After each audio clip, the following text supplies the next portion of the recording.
O Poder Sem Limites, de Anthony Robbins. Capítulo 2.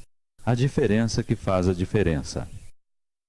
Há uma coisa engraçada sobre a vida. Se recusar a aceitar qualquer coisa que não seja a melhor, você muitas vezes a conseguirá. W. Somerset Maugham. Ele estava viajando pela estrada principal a mais de 100 km por hora quando de repente aconteceu. Alguma coisa ao lado da estrada chamou sua atenção e quando voltou a olhar na direção de seu caminho, só teve um segundo para reagir. Era quase tarde demais. O caminhão na sua frente tinha feito uma parada inesperada. No mesmo instante, num esforço para salvar sua vida, inclinou sua moto numa derrapagem louca que pareceu durar uma eternidade. Em um angustioso movimento lento, deslizou para baixo do caminhão. A tampa da gasolina pulou da sua moto e o pior aconteceu. O combustível espalhou-se e incendiou. Seu momento de consciência seguinte é a experiência de acordar numa cama de hospital com dores de queimaduras, incapaz de mover-se, temendo respirar. 3/4 de seu corpo estão cobertos por terríveis queimaduras de 3º grau. Ainda assim, recusa-se a desistir. Ele luta para voltar à vida e reassumir sua carreira de negociante, para acabar sofrendo outro golpe abalador. Uma queda de avião que o deixa paralisado da cintura para baixo para o resto da vida. Na vida de cada homem e cada mulher chega uma hora de supremo desafio, uma hora quando cada reserva que temos é testada, uma hora em que a vida parece injusta, uma hora em que a nossa fé, nossos valores, nossa paciência, nossa compaixão, nossa capacidade de resistir são todas empurradas para além de nossos limites. Alguns usam tais testes como oportunidades para se tornarem pessoas melhores. Outros permitem que essas experiências da vida os destruam. Você já pensou o que é que cria a diferença nas maneiras como os seres humanos reagem aos desafios da vida? Eu já pensei. Durante quase toda a minha vida fui fascinado pelo que leva os seres humanos a se comportarem do jeito que o fazem, que separa certos homens e mulheres de seus semelhantes. O que cria um líder, um empreendedor? Como é que há tantas pessoas neste mundo que vivem tão alegres, apesar de muita adversidade, quando outras parecem ter sempre levado vidas de desespero, raiva e depressão? Deixe-me compartilhar a história de outro homem com vocês, e notemos as diferenças entre os dois. A vida dele parece muito mais brilhante. Ele é fabulosamente rico, artista de enorme talento, com muitos admiradores. Aos 22 anos, era o mais jovem membro do famoso grupo de comédia Second City, de Chicago. Quase em seguida, tornou-se o astro mais conhecido do show. Logo era um grande sucesso teatral em Nova York. Tornou-se um dos maiores êxitos da televisão nos anos 70 e logo um ídolo do cinema. Entrou para a música e teve o mesmo sucesso instantâneo. Tinha dúzias de amigos e admiradores, um bom casamento, lindas casas na cidade e no campo. Parecia ter tudo que uma pessoa poderia pedir. Qual dessas duas pessoas você preferiria ser? É difícil imaginar alguém escolhendo a primeira opção em vez da segunda, mas deixe-me contar-lhe mais sobre essas duas pessoas. A primeira é uma das mais cheias de vida, fortes e bem-sucedidas que conheço. Seu nome é W. Mitchell e ele está vivo, bem e morando no Colorado. Desde seu terrível acidente de moto, ele conheceu mais sucesso e alegria do que a maioria das pessoas durante a vida toda. Ele desenvolveu excelentes relações pessoais com alguns dos mais influentes nomes nos Estados Unidos. Tornou-se um milionário nos negócios, até candidatou-se ao Congresso, apesar de sua face estar grotescamente marcada. Seu slogan de campanha?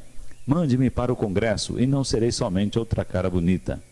Hoje tem uma fabulosa relação com uma mulher muito especial e fez campanha para sair candidato a governador do Colorado em 1986. A segunda pessoa é alguém que você conhece bem, alguém que com certeza já lhe proporcionou muito prazer e alegria. Seu nome era John Belushi. Foi um dos mais célebres comediantes de nosso tempo e um dos maiores sucessos da história do entretenimento nos anos 70. Belushi era capaz de enriquecer inúmeras vidas, mas não a sua própria. Quando morreu com a idade de 33 anos, daquilo que o delegado chamou de intoxicação aguda por cocaína e heroína, Poucos dos que o conheciam ficaram surpresos. O homem que tinha tudo tornara-se um bêbado, um viciado incontrolável. Velho, apesar da idade, por fora ele tinha tudo, por dentro estava vazio há anos. Vemos exemplos similares a toda hora. Já ouviu falar de Pete Stranwick? Nascido sem mãos e pés, resolveu tornar-se um corredor de maratona e já correu cerca de 40.000 quilômetros. Pense na história espantosa de Helen Keller, ou pense em Candy Latimer, a fundadora de um movimento denominado Mães contra Motoristas Bêbados. Ela sofreu uma terrível tragédia, a morte de uma filha atropelada por um motorista embriagado, e formou uma organização que com certeza já salvou centenas ou milhares de vidas. No outro exemplo, pense em pessoas como Marilyn Monroe, Ernest Hemingway, que tiveram sucesso fabuloso e acabaram se destruindo. Assim, eu lhe pergunto, qual é a diferença entre os que têm e os que não têm? Qual a diferença entre os que podem e os que não podem? Qual é a diferença entre os que fazem e os que não fazem? Por que algumas pessoas surpreendem adversidades horríveis e inimagináveis e fazem de suas vidas um triunfo, enquanto outras, apesar de todas as vantagens, transformam suas vidas num desastre? Por que algumas pessoas aproveitam qualquer experiência e fazem nela trabalhar a seu favor, enquanto outras fazem trabalhar contra? Qual é a diferença entre W. Mitchell e John Belushi? Qual a diferença que faz a diferença na qualidade de vida? Tenho sido obcecado por essa questão a minha vida inteira. Conforme cresci, vi pessoas que tinham grandes riquezas de todos os tipos, grandes empregos, amizades maravilhosas, físicos bem desenvolvidos. Tinha que saber o que fazia suas vidas serem tão diferentes da minha e de meus amigos. Toda a diferença vinha da maneira como nos comunicávamos conosco e nas ações que fazíamos. O que fazemos quando tentamos tudo o que podemos e as coisas continuam saindo erradas? As pessoas bem-sucedidas não têm menos problemas do que as que falham. As únicas pessoas sem problemas são aquelas que estão mortas. Não é o que acontece conosco que separa os sucessos dos fracassos. É como percebemos isso e o que fazemos a respeito do que acontece que faz a diferença. Quando W. Mitchell recebeu a informação de que seu corpo estava coberto de queimaduras de 3º grau, teve uma escolha sobre como interpretar esta informação. O significado desse fato podia ter sido uma razão para morrer, lamentar ou qualquer outra coisa que quisesse exprimir. Ele preferiu exprimir firmeza, que essa experiência tinha ocorrido por alguma razão e que isso algum dia lhe daria até maiores vantagens em sua meta para destacar-se no mundo. Como resultado dessa comunicação consigo mesmo, formou conjuntos de crenças e valores que continuavam a dirigir sua vida a partir de um sentido de vantagem mais do que de tragédia, mesmo depois de ter ficado paralítico. Como Pete Stranwick foi capaz de correr com sucesso a Pikes Peak, a mais difícil maratona do mundo, apesar de não ter mãos nem pés? Foi simples. Ele dominava sua comunicação consigo mesmo. Quando os sentidos de seu corpo enviam-lhe sinais que no passado interpretara como dor, como limitação, como exaustão, ele simplesmente tornou a rotular seus significados e continuou a comunicá-los a seu sistema nervoso de uma maneira que o manteve correndo. As coisas não mudam, nós mudamos. Henry David Thoreau. O que sempre me deixou curioso era, em especial, como as pessoas conseguiam resultados. Tempos atrás compreendi que o sucesso deixa vestígios, que as pessoas que conseguem resultados notáveis fazem coisas específicas para criar esses resultados. Compreendi que não era suficiente só saber que W. Mitchell ou Pete Stranwick comunicavam para si de uma forma que produziam resultados. Tinha que saber especificamente como eles faziam isso. Acreditava que se eu duplicasse as ações de outros, poderia reproduzir a mesma qualidade de resultado que eles tinham. Acreditava que se plantasse também colheria. Em outras palavras, se houvesse alguém que pudesse ser piedoso, mesmo nas mais horríveis das circunstâncias, eu poderia descobrir sua estratégia. Como ele olhava para as coisas, como usava o corpo naquelas situações, e me tornaria mais piedoso. Se um homem e uma mulher desenvolveram um casamento bem-sucedido, Estando ainda muito apaixonados depois de 25 anos, eu poderia descobrir que atitudes tomaram, que crenças têm, que criaram esse resultado. E poderia adotar essas atitudes e crenças para conseguir resultados semelhantes em minhas relações. Na minha vida, consegui o resultado de ser muito gordo. Comecei a compreender que tudo o que precisava fazer era me modelar por pessoas que eram magras, descobrir o que comiam, como comiam, o que pensavam, quais eram suas crenças, e poderia conseguir o mesmo resultado. Foi assim que perdi 13 quilos de excesso de peso. Fiz a mesma coisa na área financeira e nas minhas relações pessoais. Assim, comecei a procurar de modelos de excelência pessoal e na minha própria procura pela excelência, estudei todos os caminhos possíveis. Conheci, então, a programação neurolinguística, abreviada como PNL. Se você analisá-la, o nome vem de neuro, referindo-se ao cérebro, e linguístico, referindo-se à linguagem. Programação é a instalação de um plano ou procedimento. PNL é o resultado de como a linguagem, tanto a verbal como a não verbal, afetam o nosso sistema nervoso. Nossa capacidade de fazer qualquer coisa na vida está baseada em nossa capacidade de dirigir nosso próprio sistema nervoso. Aqueles que alcançam algum resultado importante conseguiram comunicações específicas para o sistema nervoso através dele. A PNL estuda como as pessoas se comunicam entre si, em formas que produzem ótimos resultados de desembaraço, criando assim um maior número de escolhas de conduta. O nome programação neurolinguística, embora seja a expressão exata do que trata a ciência, pode também ser responsável pelo fato de que você talvez nunca tenha antes ouvido falar dela. No passado, era de preferência ensinada a terapeutas e a um pequeno número de afortunados executivos. Em meu primeiro contato com ela, logo percebi que era alguma coisa bastante diferente de tudo que eu já tinha experimentado antes. Observei um praticante de PNL tratar uma mulher que há mais de 3 anos estava em terapia por causa de reações fóbicas e em menos de 45 minutos não havia mais fobia. Fiquei cativado, tinha que saber tudo. Por sinal, muitas vezes o mesmo resultado pode ser conseguido em 5 ou 10 minutos. A PNL proporciona uma estrutura sistemática para dirigirmos nosso próprio cérebro. Ensina-nos como dirigir não só nossos próprios estados e comportamentos, mas também os estados e comportamentos dos outros. Resumindo, é a ciência de como dirigir seu cérebro de uma forma favorável para conseguir os resultados que deseja.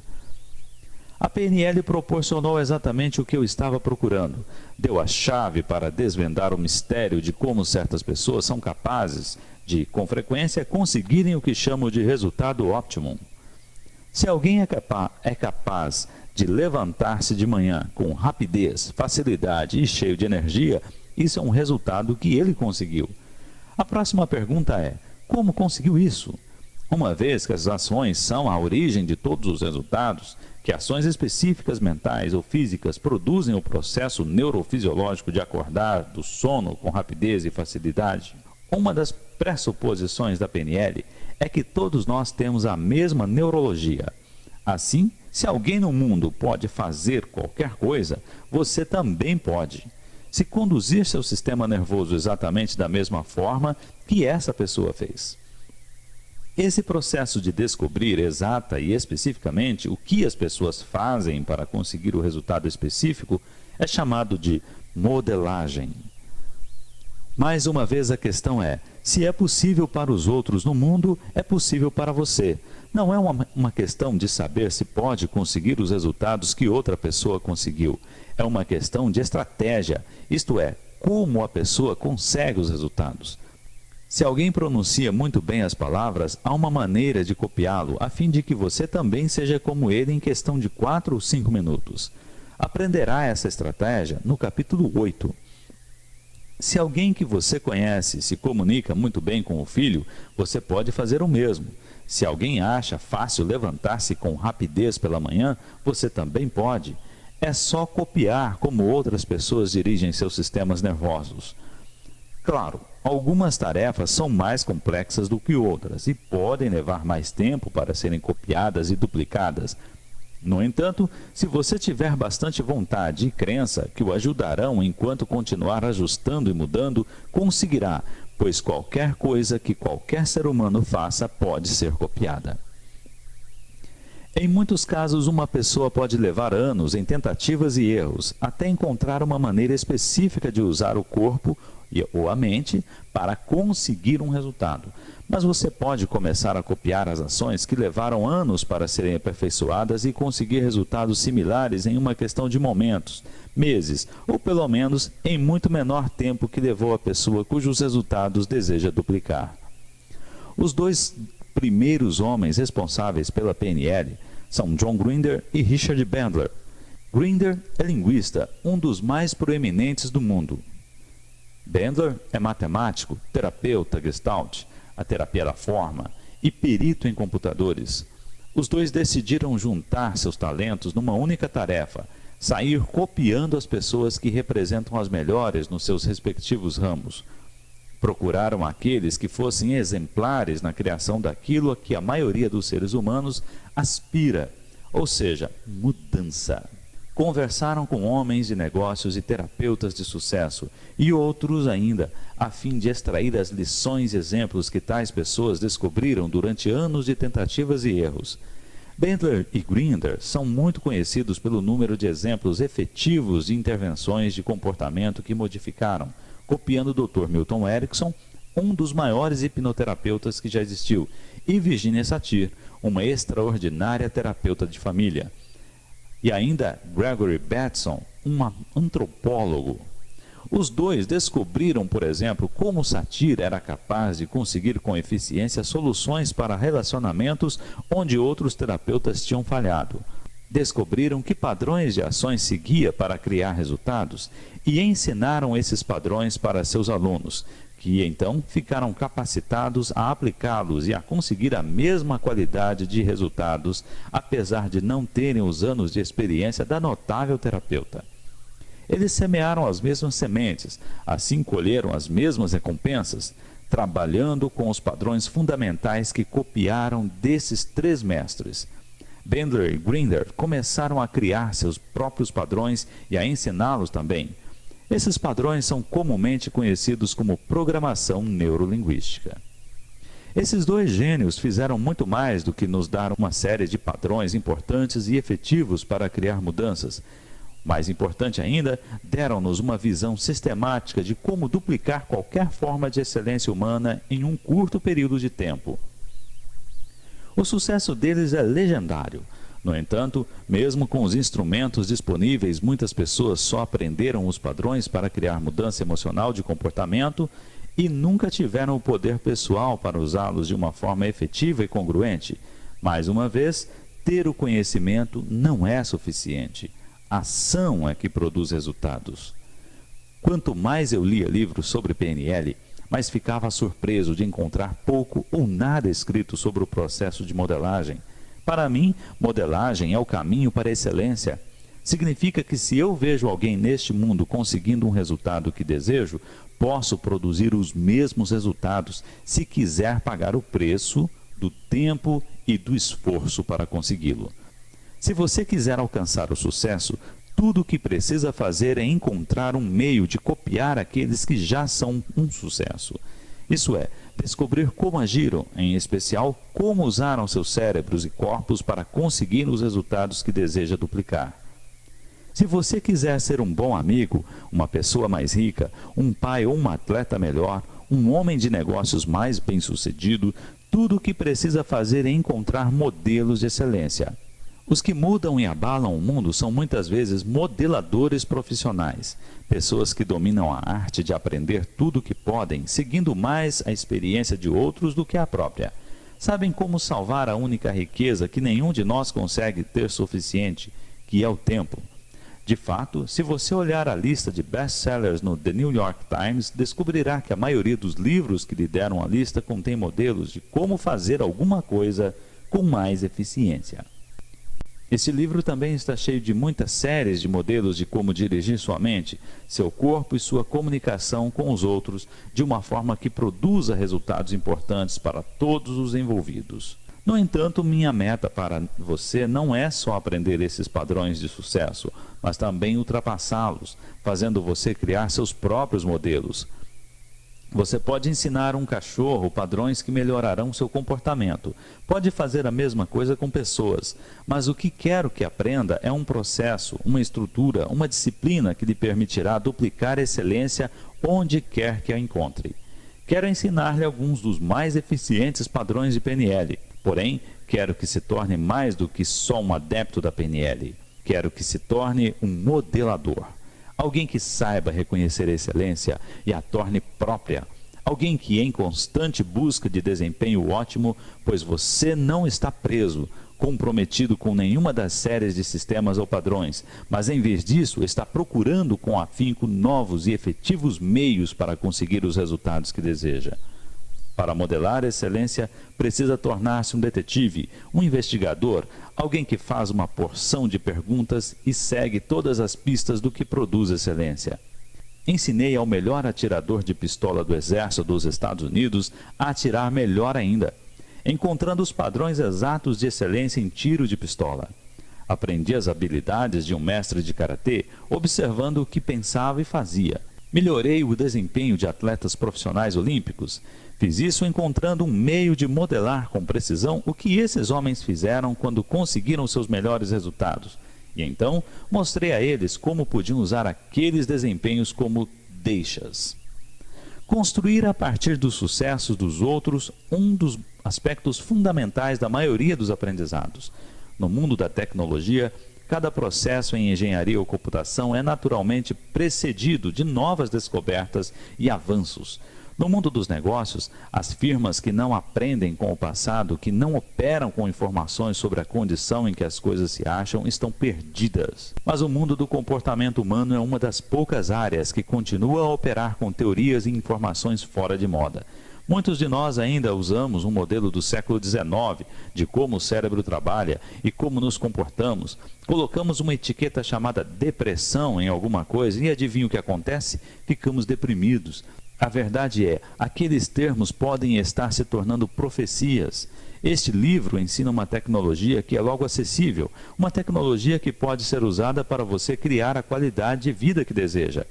Bandler e Grinder descobriram que existem 3 ingredientes fundamentais que devem ser duplicados, a fim de produzir qualquer forma de excelência humana. Eles são, na realidade, as 3 formas de ações mentais e físicas que correspondem mais diretamente à qualidade dos resultados que produzimos.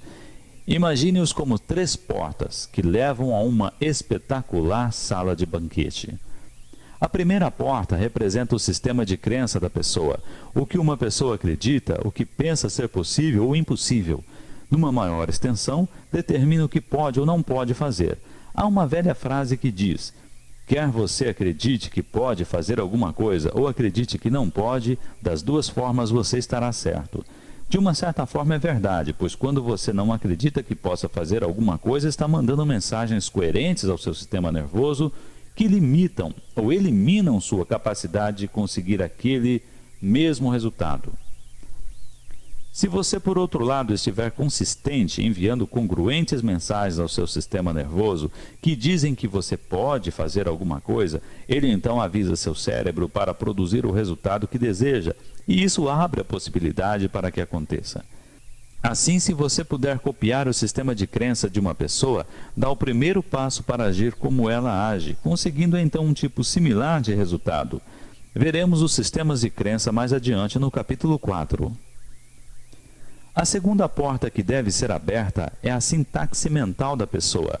Sintaxe mental é a maneira como as pessoas organizam seus pensamentos. Sintaxe é como um código. Há 7 dígitos no número de telefone, mas você tem que discá-los na ordem certa para encontrar a pessoa que quer. O mesmo é verdadeiro para encontrar a parte de seu cérebro e sistema nervoso que poderão ajudá-lo, com mais eficiência, a conseguir o resultado que deseja. O mesmo é verdadeiro em comunicação. Muitas vezes as pessoas não se comunicam bem com outras porque pessoas diferentes usam códigos diferentes, sintaxes mentais diferentes. Decifre os códigos e terá passado pela segunda porta, em direção à modelagem das melhores qualidades das pessoas. Olharemos a sintaxe no capítulo 7. A terceira porta é a fisiologia. A mente e o corpo estão totalmente ligados. A maneira como você usa sua fisiologia, como respira e mantém seu corpo, sua postura, expressões faciais, a natureza e qualidade de seus movimentos, é que determina em que estado você está. O estado em que esteja, então determinará a extensão e a qualidade dos comportamentos que você será capaz de conseguir. Aprenderemos mais sobre fisiologia no capítulo 9. No momento, estamos modelando todo o tempo. Como uma criança aprende a falar? Como um jovem atleta aprende com o mais velho? O que faz um promissor homem de negócios decidir estruturar sua firma? Aqui está um exemplo simples de modelagem do mundo dos negócios. Uma maneira de muitas pessoas ganharem muito dinheiro neste mundo é através do que eu chamo de modismo. Vivemos numa cultura que é bastante consistente. Assim, o que funciona num lugar com muita probabilidade funcionará em outro. Se alguém abrir um negócio bem-sucedido vendendo bolinhos de chocolate numa Alameda em Detroit, as possibilidades são que o mesmo negócio funcionará numa Alameda em Dallas. Se alguém em Chicago dirige um negócio fornecendo pessoas em trajes ridículos para entregar mensagens, as chances são de que a mesma coisa funcione em Los Angeles ou Nova York. Tudo o que muitas pessoas fazem para ter sucesso nos negócios é encontrar alguma coisa que foi bem sucedida em uma cidade e fazer a mesma coisa em outro lugar, antes que o modismo termine. Tudo o que tem a fazer é pegar um sistema provado e duplicá-lo, e talvez até melhorá-lo. Pessoas que fazem isso estão de fato garantindo sucesso. Os maiores modeladores são japoneses. O que está atrás do espantoso milagre da economia japonesa? Será alguma inovação brilhante? Algumas vezes sim. No entanto, se você checar a história industrial das 2 últimas décadas, descobrirá que muito pouco entre os novos produtos ou avanços tecnológicos começaram no Japão. Os japoneses só recolheram ideias e produtos que começaram em outros lugares do mundo, expandindo-se em todo lugar, de carros a semicondutores e através da meticulosa modelagem. Retiraram os melhores elementos e melhoraram o resto. Um dos homens mais ricos do mundo é Adnan Mohamed Khashoggi. Como ficou assim? Simples. Ele fez molde dos Rockefellers, Morgans e outros da mesma estatura financeira. Lia tudo o que podia sobre eles, estudou suas crenças e modelou suas estratégias. Por que W. Mitchell foi capaz não só de sobreviver, mas de prosperar saindo de uma experiência tão perturbadora que poucos poderiam suportar? Quando estava no hospital, amigos liam para ele exemplos de pessoas que superaram grandes obstáculos. Ele tinha um modelo de possibilidades, e esse modelo positivo foi mais forte do que as experiências negativas que suportou. A diferença entre os bem-sucedidos e aqueles que falham não é o que têm, mas sim o que eles escolheram para ver e fazer em suas reservas e experiências de vida. Por meio desse mesmo processo de modelagem, comecei a conseguir resultados imediatos para mim e para outros. Continuei a procurar outros padrões de pensamentos e ações que produzissem resultados satisfatórios em curtos períodos de tempo. Chamo esses padrões combinados de Optimum Performance Technology. Essas estratégias compõem o corpo desse livro, mas quero tornar uma coisa bem clara. Minha meta, o que espero de você, não é o que só domine os padrões que descrevo aqui. O que precisa fazer é desenvolver seus próprios padrões, suas próprias estratégias. John Greener ensinou-me a nunca acreditar muito em alguma coisa, porque se acreditar, sempre haverá um ponto sem solução. A PNL é um instrumento poderoso, mas apenas um instrumento que pode ser usado para desenvolver suas próprias abordagens, suas próprias estratégias, seus próprios critérios. Nenhuma estratégia funciona sempre. É claro que modelar não é algo novo. Todo grande inventor copiou suas descobertas de outros para apresentar alguma coisa nova. Toda criança copia o mundo à sua volta. Porém, o problema é que a maioria de nós copia num nível desfocado e muito aleatoriamente. Pegamos ao acaso pedaços e partes desta ou daquela pessoa e perdemos por completo alguma coisa muito mais importante de uma outra. Copiamos alguma coisa boa aqui e alguma coisa ruim acolá. Tentamos copiar alguém que respeitamos, nos descobrimos que, na verdade, não sabemos como fazer o que ele ou ela fazem. O encontro da preparação com a oportunidade gera o rebento que chamamos sorte. Anthony Robbins. Pense neste livro como um guia preciso, uma oportunidade para tornar-se ciente de alguma coisa que sempre tenha feito em sua vida. Há recursos e estratégias fenomenais à sua volta. Meu desafio para você é que comece a pensar como um modelador, estando sempre atento aos padrões e tipos de ações que produzem resultados importantes. Se alguém é capaz de fazer alguma coisa notável, a questão imediata que deve surgir é: como ele criou esse resultado? Espero que continue a procurar por excelência, pela magia em tudo que vê e aprenda como é produzida a fim de que possa criar a mesma espécie de resultados no momento que desejar. O próximo tema que iremos explorar é o que determina nossas respostas a várias circunstâncias da vida. Continuemos. Fim do capítulo 2.